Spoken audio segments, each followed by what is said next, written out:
So, para sa ating morning revival preview, ang schedule natin ngayon ay week 16, day 6. So, babasahin ko na yung mga Bible verses natin para dito. Revelation 22:14. Blessed are those who wash their robes, that they may have right to the tree of life and may enter into the gates into the city. Ito yung mga overcomers to. So, sinasabi na ang kanilang mga balabal nahugasan. Nahugasan ng dugo. So, dugo ang naghugas. At dahil dito, nagkaroon sila ng karapatan sa puno ng buhay at makapasok sa pintuan ng lungsod. Bagong Jerusalem ito. 1 Corinthians 11:26, for as often as you eat this bread and drink the cup, you declare the Lord's death until He comes. So pag Lord's table tayo, kumakain tayo ng tinapay, umiinom ng saro, ito ay isang pagpapahayag sa kamatayan ng Panginoon hanggang sa kanyang pagbabalik. Matthew 26:29, I shall by no means drink of this product of the wine from now on, until that day when I drink it new with you in the kingdom of my Father. So ito naman yung sinabi ng Panginoon, na nung siya ay sumalo sa kapag na kanyang itinalaga, sabi niya, yun na yung last na pag-inom niya. At ito ay aabot hanggang sa kanyang pagbabalik, at sa panahon na yon, makakasama natin siya sa kanyang kaharian. So magbabasa na ako. The blood brings us into the Holy of Holies. That is, it brings us into God. When the high priest entered into the Holy of Holies, it was not his purpose to observe the law. On the contrary, because of the blood sprinkled in the Holy of Holies, he could enjoy God, behold His beauty, receive His infusion. Enjoying God in this way is what produces a man of God. Amen. So madalas na nadinig na natin itong term na a man of God, isang tao ng Diyos. So dito, binigyan tayo ng pagsasalarawan kung ano ang tao ng Diyos. So sinasabi sa atin yung sitwasyon doon sa Holy of Holies.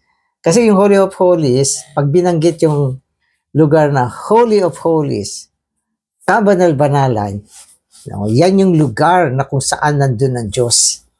Anumang lugar na nandun ang Diyos, yung lugar na yon ay kabanal-banalan. At itong kabanal-banalan ay isang bahagi ito ng tabernakulo o ng templo. At doon sa kabanal-banalan, nandun yung kaban ng patotoo. Ngayon yung mataas na saserdote, pumapasok siya doon sa loob nun. So yung lugar na yan, hindi basta't napapasok ng kung sino-sino. Delikadong lugar yan. So nung panahon na yon, tapos pagpasok niya, wala siyang intensyon na tignan yung mga law o batas na nandun sa kaban ng patotoo. Kasi doon sa loob ng kaban ng patotoo, nandun yung kautusan, yung tablets na nakasulat yung commandments ng Diyos. So wala siyang intensyon na puntahan yon. Pero ang mahalaga, siya ay nakakapasok dito dahil may dugo. Yun. So yung dugo, ang protection ng high priest. Kasi pag walang dugo, yung Diyos na nakatingin dyan, makikita niya yung law. Pag nakita niya yung law, yung high priest, tao lang yun eh. Pagpasok niya doon, makukondena siya. Anong law? Mamamatay siya dyan. Pero dahil may dugo, okay, ang nakikita ng Diyos ay yung dugo, hindi yung law. Naintindihan niyo?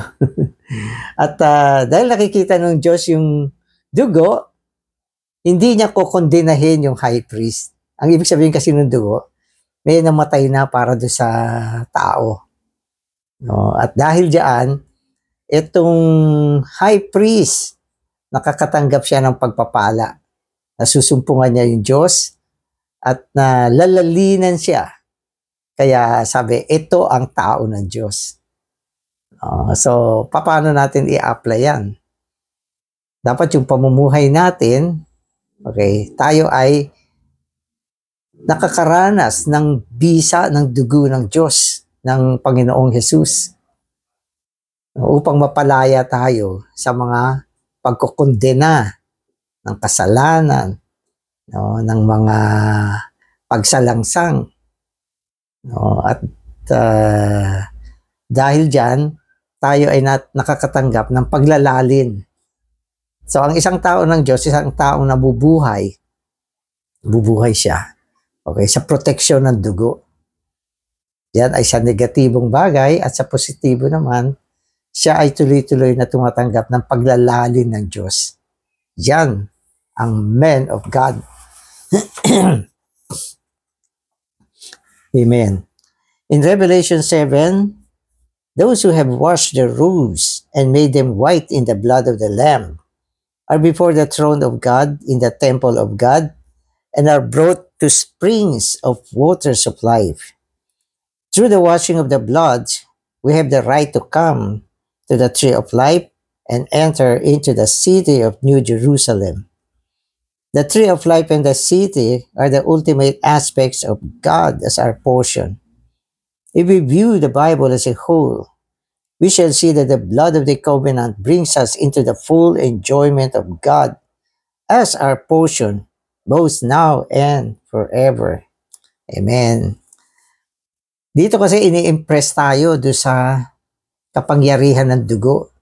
Yung kayang gawin ng dugo sa buhay ng tao. Sabagat kung walang dugo, okay, tayong lahat ay makukondena, makakatulan, at mapapahamak. Pero una, binanggit niya na yung naghugas ng balabal ng mga overcomer ay yon ay ang dugo. Pinakputi sila. Maputi. At dahil doon, nagkaroon sila ng karapatang makalapit sa puno ng buhay. Wow! Alam niyo ba kung ano yung puno ng buhay? Ang puno ng buhay ay sumasagisag sa Panginoon bilang tustos ng buhay. Di ba, nung natisod ang tao, naihiwalay na siya sa puno ng buhay. Subalit sa pamamagitan ng katubusan, naibalik ulit tayo doon. Nung nilikha ng Diyos ang tao, nilagay niya ito sa harapan ng puno ng buhay. Nang ibig sabihin, ang puno ng buhay ay bahagi ng tao. Yan ay ang Diyos, bilang tustos ng buhay sa tao.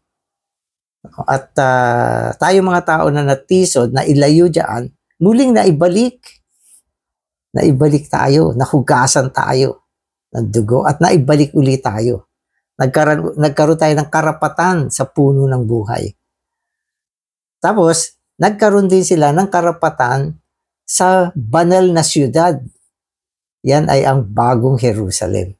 Itong puno ng buhay at ang banal na siyudad, ang pinakamataas na bahagi ng isang tao. At nagpapakita ito ng ganap at puspos na kaligtasan na natamo natin sa pamamagitan ng dugo. Kaya itong lesson natin ngayon, ini-impress tayo. Kasi marami mga believer, hindi nila pinapansin yung dugo. Wala silang pakiramdam, wala silang kaalaman. Pero ito ay mahalagang bahagi. At tinatawag siyang dugo ng tipan. Amen. At itong buong dugo ng tipan ang nagdala sa atin sa puspos na pagtatamasa. At pinakamataas na bahagi ng ating kaligtasan. Tapos gusto ko rito, ginamit niya yung salitang now and forever. So, ibig sabihin itong pagtatamasang ito, now, ngayon, No? At hanggang sa walang hanggan. Dadalhin tayo ng pagtatamasang ito hanggang sa walang hanggan. The Lord's Supper, at the Lord's Supper, we not only remember the Lord, but also declare His death until He comes. Whenever we eat the bread and drink the cup, we simultaneously remember the Lord and display His redeeming and life-releasing death. Amen. So ito ay nangyayari sa hapag ng Panginoon. Kapag tayo ay nakikibahagi sa kanyang hapunan. So yung table dyan, hapunan niya ng Panginoon eh. Ano nangyayari dyan? Inaalala natin ang Panginoon. At habang inaalala natin ang Panginoon, inihahantad natin ang kanyang kamatayan sa pamamagitan ng paghihiwalay ng saro at ng tinapay. So, sa isang banda, inaalala ang Panginoon. Sa kabilang banda, hinahantad sa pamamagitan ng paghihiwalay ng saro at tinapay ang kamatayan ng Panginoon. So, hantad na hantad yan. At itong kamatayan na ito, sabi niya, ay His redeeming and life-releasing death. Nagtutubos at nagpapalaya ng buhay na kamatayan. Amen. The word declare in 1 Corinthians 11:26 means proclaiming, announce, or display. Declare. Okay. So, hinahayag. Okay. Ang ibig sabihin nito ay isang proclaim, pagbabalita. Proclaim, pinabalita. Okay. Announce, pinapahayag. Okay. Display, hinahantad.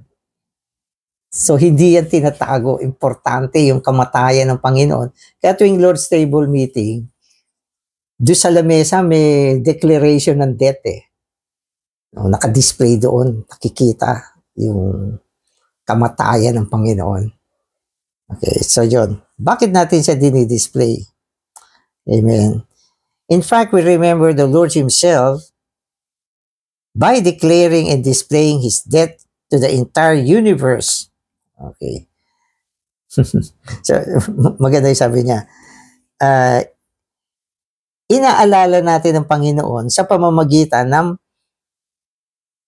paghahantad, pagpapakita ng kanyang kamatayan sa buong sansinukob.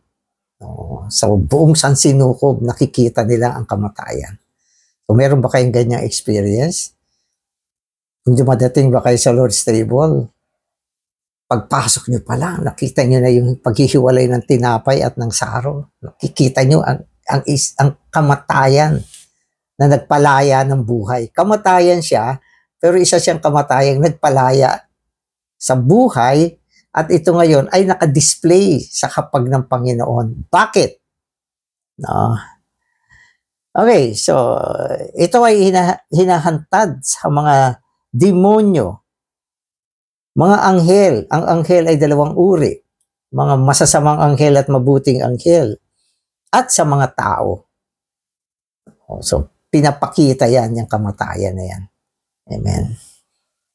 When we remember the Lord, the bread and the cup are displayed separately on the table.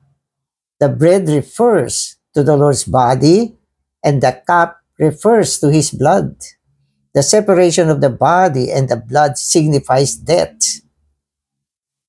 With this display of death, we proclaim and announce Christ's all-inclusive termination of 12 items. Termination of 12 items.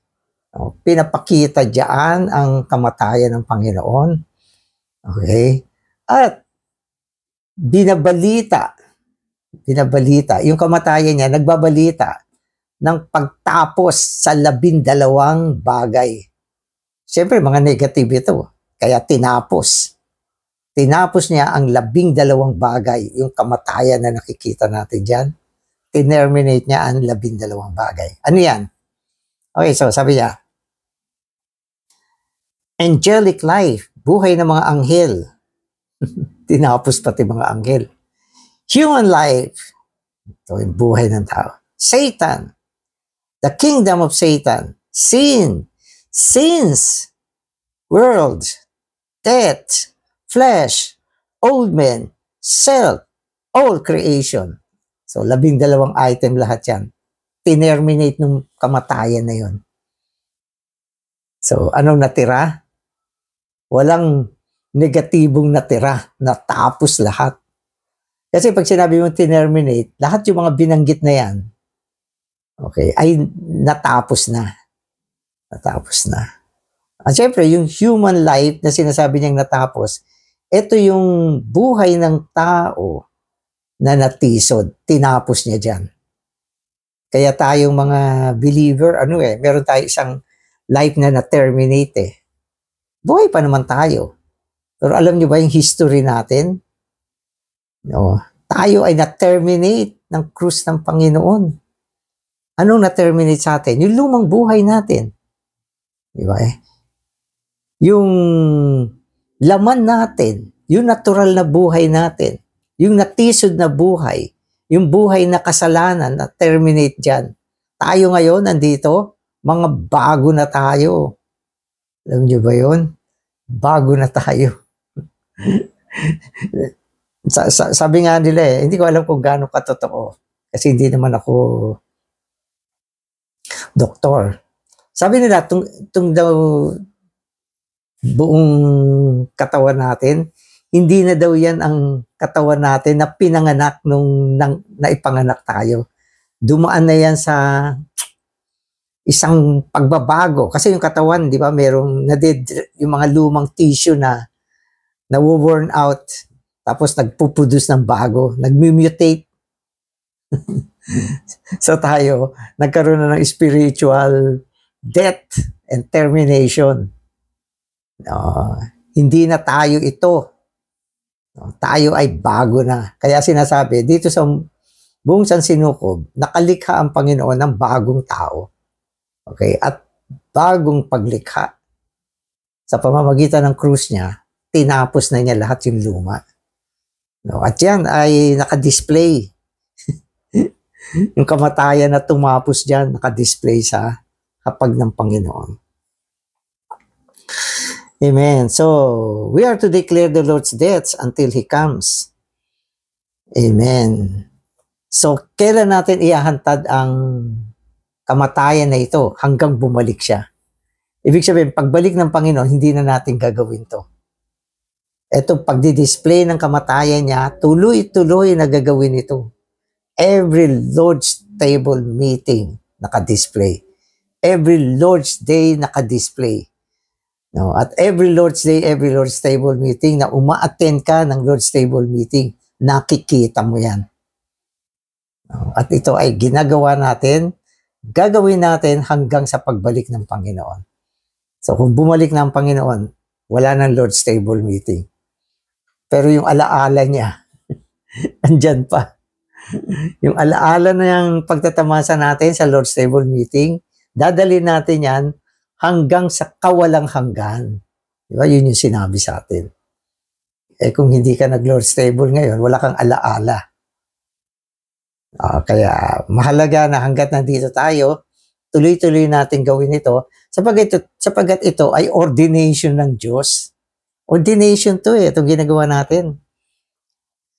Ibig sabihin, ito ay pagtatalaga ng Panginoon at inutos niya na gawin natin ito. Di ba? Nung una niyang ginawa yung kanyang hapag, sabi niya, gawin niyo ito bilang pag-aalaala sa akin. Kaya tuloy-tuloy na gagawin natin, no? At sa darating na panahon, muli nating makakasama ang Panginoon sa isang kapistahan. So ngayon, physically, hindi natin siya kasama. No? Kaya tayo ang gumagawa nito ngayon. Amen. This shows that when we break bread to remember the Lord and to display His death, we are also waiting for His coming. So yun yung sinabi na gagawin natin to hanggang sa kanyang pagbabalik. Nang ibig sabihin, habang ginagawa pala natin ito, nag-iintay tayo sa kanyang pagbabalik. No, until He comes, ibig sabihin, aabot ito doon sa punto na babalik na siya at saka ihinto na to. Ibig sabihin, ito yung nagdudugtong sa atin ngayon hanggang sa pagbalik ng Panginoon. Ito yung activity na tinalaga niya, okay, nagagawin natin, tuloy siya hanggang sa makabalik na siya. At habang ginagawa natin to, nag-iintay tayo. Panginoon, pagbalik mo, wala na to. Hanggat wala ka, gagawin namin ito. Kaya nare-remind din tayo ng pagbalik ng Panginoon. Amen. We should display the Lord's death and thus remember Him in the spirit and atmosphere of waiting for His coming. Amen. So, habang ginagawa natin to, meron tayong espiritu at atmospero ng paghihintay sa kanyang pagbabalik. Sa isang banda, inaalala natin siya, no? At alam natin gagawin natin ito hanggang sa pagbabalik niya. At habang ginagawa natin ito, meron tayong espiritu ng kasabikan at paghihintay sa pagbabalik ng Panginoon.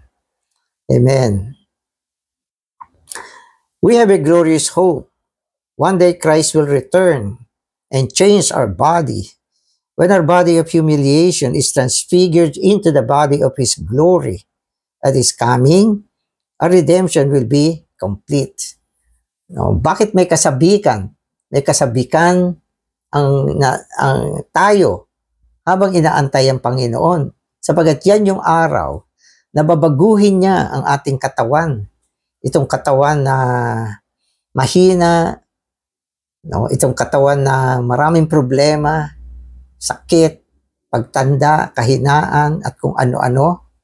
No? Habang lumalaon, no? Tumatanda tayo, lalo tayong nananabik sa pagbabalik ng Panginoon. Sapagat alam natin, sa pagbalik niya, mabibigyan na ng katapusan ang lahat ng ating pagdurusa. Dahil dito sa katawan, no, ng humiliation, isang mababang uri ng katawan. O kaya, meron ba kayong ganyan? Dapat magbago tayo. Baguhin natin ang ating mga damdamin. Magkaroon ng kasabikan sa pagbabalik ng Panginoon. Tuwing tayo naglo-Lord stable, inaalala natin siya, dinidisplay natin ang kanyang kamatayan, nagtatamasa tayo diyan, at alam natin gagawin natin yan hanggang sa kanyang pagbabalik. Dapat nandun ang espiritu ng paghihintay at kasabikan, sapagat alam natin sa araw ng pagbalik niya, babaguhin niya ang ating katawan. Papasok tayo sa isang katawan na maluwalhati. At sa panahon na yan, no, magiging lubos ang ating kaligtasan. Kumpleto, lubos, at ang ating pagtatamasa ay nandun na sa kasukdulan. Amen. Amen.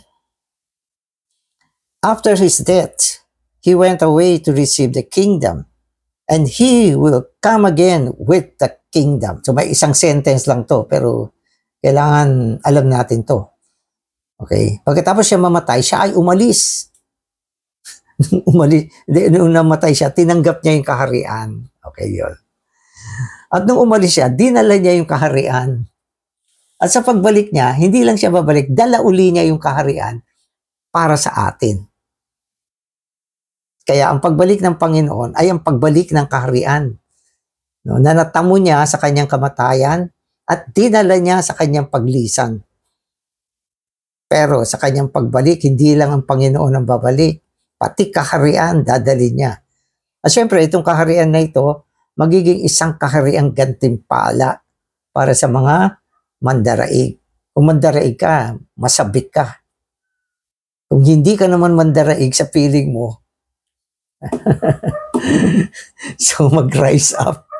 Panginoon, hindi ako papayag, kailangan maging mandaraig ako.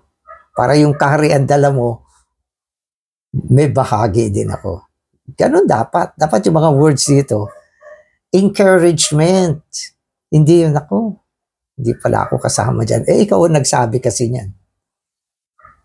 Dapat kung sa pananaw mo, hindi pa, kailangan i-work out natin yung salvation with fear and trembling. Amen. Amen. So the period between his first and second comings is the church age. Okay, so anong meron tayo ngayon? Church age. Yung first coming niya, dumating na. Di ba? Ang kanyang second coming, dadating. May gap. May gap. Di ba? Merong pagitan. First, second. Ngayon sa pagitan na to, andito yung church age. Panahon ng eklesiya. Nandito tayo ngayon sa panahon ng eklesiya. Ito ay ang pagitan ng unang pagdating ng Panginoon, okay, at ang kanyang ikalawang pagbabalik. Andito tayo ngayon sa pagitan nito. Ibig sabihin, ito yung nagdugtong sa dalawang coming. First, second coming. Okay, nasa gitna, sa pagitan nito, yung buhay eklesiya. Siya yung bridge, tulay, na nagdugtong sa dalawa. Kaya hindi siya hiwalay. No? At dito sa panahon ng eklesiya, siyempre may mga pagsasagawa. No? At ang pangunahing pagsasagawa sa panahon ng eklesiya ay ang paghahanda para sa pangalawang pagbabalik ng Panginoon. Bakit tayo nandito ngayon? Naghahanda tayo. Lahat ng mga inatas ng Panginoon na paghahanda bago siya bumalik, tayo ang nagsasagawa ngayon. At isa dyan ay ang hapag ng Panginoon na dapat tuloy-tuloy natin gawin hanggang sa kanyang pagbabalik. So yun ang pagsasaayos ng Panginoon yan. Kung wala ka sa church life, di wala ka dito sa bridge na ito. Saan ka nandun? Hindi ko alam. No? Pero pag wala ka dito, pwede nating ituring na ikaw ay lost. Lost sheep. Lost sheep. Sabi mo, hindi bale, hahanapin naman ako ng Panginoon eh. Parang yung iniwan yung mga yung 99, hinanap yung lost. Ikaw yun. Sana makita ka pa. Amen. Okay, so the church thus bridges the gap between the Lord's first coming and his second coming and connects his deaths in the past with the kingdom, God's kingdom in the future. So, ang kanyang kamatayan ay nakaraan na. Okay. At pagkatapos niyan, binunga niya ang eklesiya. Okay, at idinugtong niya sa kaharian na dadating. Kaya yung eklesiya, okay, ay may malaking role siya na may kinalaman sa pagbalik ng Panginoon. Hinahanda niya, sinasagawa niya, at kapag nakumpleto ng eklesiya ang lahat ng mga inatas ng Panginoon, at sa takdang panahon, babalik na siya. Babalik na siya. Amen. At sa kanyang pagbabalik, dala niya ang gantimpala. Sabi ng Revelation, ang gantimpala na sa kamay ko. Ang kaharian ay dala ko. Ganda, di ba? Yung gantimpala, yun yung kaharian na dala-dala niya sa kanyang pagbabalik. Pag nakita mo to, i-appreciate mo talaga yung church life. Pag nakita mo to. At pag nakita mo to mga salitang to, i-appreciate mo yung table. Sapagkat yan ang natatanging kapistahan na tinalaga niya sa panahon na ito. Walang iba. Sa Lumang Tipan, may 7 annual feasts. Dito sa New Testament, isang feast lang meron. Lord's Table Meeting. Meron 2 menu. Dugo at tinapay. ang saro at ang tinapay. Dalawang menu. At yan ay ginagamit natin para alalahanin ng Panginoon at i-display ang kanyang kamatayan. At mula dyan, nailalagay tayo sa isang sitwasyon na nag-iintay sa pagbabalik ng Panginoon. Amen. Amen. Okay. Hence, to declare the Lord's death until He comes may imply the declaring of the existence of the church for the bringing in of the kingdom. Amen. So, ang paghahantad natin ng kamatayan ng Panginoon ay ang paghahayag natin sa pag-iral ng Eklesiya ngayon na naghahanda hanggang sa pagbabalik ng Panginoon. Kaya nga, kung may Lord's Table, yan ay isang sign na ang Eklesiya ay umiiral. Pag nawala na ang Eklesiya, nawala na rin yung Lord's Table. Ang lungkot. Diba? Kaya itong panahon na to, yung ginagawa namin, nagre-recover kami ng mga nawalang Eklesiya. Yan ang pag-aatas ng gawa. Tama yan. Sapagkat importante yan sa mata ng Panginoon. Minsan yung bilang, maliliit lang. Pero hanggat may Lord's Table, may Eklesiya. So yan ang unique na palatandaan na ang Eklesiya ay nandyan. Brother Danny, meron pa bang Eklesiya sa lugar mo? Meron. No, may Lord's Table. Sasabihin kita, meron pa bang Eklesiya? Merong Lord's Table. Sagot. May Lord's Table, di may Eklesiya. Amen. Amen. So, declaration yan na ang Eklesiya ay umiiral upang sa pamamagitan ng Eklesiya, madala ang kaharian. When we eat the Lord's Supper in this way, with a view to a continual remembrance of Him in His first and second comings, that supper becomes a satisfaction to Him in relation to the kingdom, God's administration. Amen. Kaya ang pag-iral ng Lord's Table meeting ngayon, para alalahanin ang Panginoon, ay isang kasiyahan sa Kanya. Lord Jesus, salamat Panginoon sa kapistahan ng iyong hapag na tuloy-tuloy namin ginagawa hanggang sa iyong pagbabalik. At salamat ito ay isang declaration ng iyong Eklesiya ay umiiral sa panahon na ito sa pamamagitan ng aming pag-aalaala sa iyo, sa iyong hapag, Panginoon. At sa pamamagitan ng pag-iral ng Eklesiya, Panginoon, lahat ng mga bagay, sinasaayos mo, ginagawa mo, upang kompletohin ang kahilingan ng iyong pagbabalik. At sa pagbabalik mo, dadalhin mo ang iyong kaharian bilang gantimpala sa mga mandaraig. Salamat, Panginoon. Amen.